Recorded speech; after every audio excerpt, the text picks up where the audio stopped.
Lods, magandang araw po sa inyo lahat. For today's video po, pag-uusapan po natin kung paano nga ba magselos ang mga babae. Or signs na nagsiselos ng babae, pero bago yan, shoutout po muna kay Jericho Buena Obra Lucero. Shoutout din kay JM Vlog. At shoutout daw po sa Limpahan Family from Misamis Oriental. Shoutout sa inyo mga Lods. No? Maraming salamat po sa pagbisita. God bless. Ang unang signs nga po na nagsiselos ng isang babae kapag pagtatanong na maraming katanungan. So kapag po ang isang babae nagtatanong sa'yo na kung ano-ano na, no? Bigla na lang kunwari umuwi ka ng bahay, nagtatanong sa'yo na kung sino ang kasama mo, nasaan ka last week, nasaan ka kahapon, anong ginagawa mo. Yung parang tipo ng mga tanong Lods na parang hindi nagtitiwala sa'yo bigla. So ganyan po babae magselos, palatanong po yan. Parang pong i-interviewin ganyan Lods. So ibig sabihin po Lods, kapag po ang isang babae nagsimula na magtanong sa'yo, nagsiselos na po yan, at hindi po yan magtatanong kung wala po yan basehan. Kapag po ang isang babae nagsimula na magtanong, ibig sabihin po may nalaman po yan, may narinig po yan, at may natuklasan po yan. So kaya po kapag po ang asawa o jowa ninyo nagsimula na magtanong sa'yo ng maraming tanong, no? Size po yan na nagsiselos na ang isang babae. Proceed na po tayo sa number 2. Pagiging mapag-imbestiga. So ang ibig sabihin ko po dito Lods, nagsisimula na magbasa, magkalkal ng mga Facebook mo, mga messenger mo.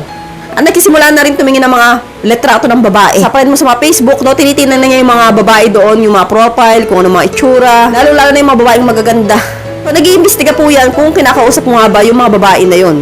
So, makikita nyo, may search siya sa Facebook, may i-stalk siya sa Facebook, mga babae, and then gamit niya yung Facebook mo. Kapag po ganyan na ang kilos ng babae, sure po, nagsiselos na po yan. At proceed na po tayo sa number 3. Madalas ka na niyang imo-monitor, no? Ibig sabihin ko po dito, Lods, kunwari, nasa trabaho ka, madalas sa'yo, nagte-text. Tumatawag, sasabihin niya sa'yo, mahal, asan ka na? Pauwi ka na ba? Nakasakay ka na ba ng jeep? Anong ginagawa mo? Break time mo na, anong ulam mo dyan? Yung mga ganyan. Imomonitor ka niya kung ano yung mga ginagawa mo. Gusto niya oras-oras na lalaman niya yon. So, sa madaling salita po, parang napaparanoid po yung babae. So, yan po ay gawain ng isang babaeng nagsiselos. At proceed na po tayo sa number 4. Pagiging masungit at mainit ng ulo. So, bakit nga ba nagiging mainitin ang ulo ng isang babaeng nagsiselos? Kasi po, pakiramdam po niya, no? May babaeng napapalapit sa'yo at ayaw niya po yun. So, natatakot po siya na baka maagaw ng iba yung attention mo, maagaw ng iba yung pagmamahal mo sa kanya. So, kaya po, mapapansin po ninyo, kapag po ang babae nagsiselos, mainitin ang ulo niyan. Masungit po yan. Yung bang tipo na kahit tanungin mo, hindi sumasagot. Yung iba naman sumasagot, pasigaw. So, kapag po ang babae ay ganyan na sa'yo, no, nagsiselos po yan. So, bakit nga nagsiselos ang isang babae? Posible po, baka may napansin siya sa mga kilos mo, na nagbago sa'yo, or may nagsabi sa kanya na meron kang ginagawang kababalaghan. At proceed na po tayo sa number 5. Hindi ka rin pagbibigyan maka-jerjer. So, ito po, Lods, kapag ang babae po talaga ay nagsiselos, mapapansin po ninyo, Lods, no, kapag kinalabit mo sa gabi, hindi yan, tatanggi yan, magpa-jerjer. So, bakit? Kasi nga tampo sa'yo. So, ayaw niya magpa-jerjer kahit gusto niya. So, nangunguna sa kanya yung selos. So, iniisip niya, bakit ka saan jerjer? Jumjerjer ka na ka sa iba. So, bakit mo pa ako jerjer? Mas na-inlove ka na sa iba. So, ganun po yung mga mindset ng mga babae na nagsiselos. Kaya po, hanggat maaari, hindi sa'yo magpapajerjer yan hanggat may tampo yan.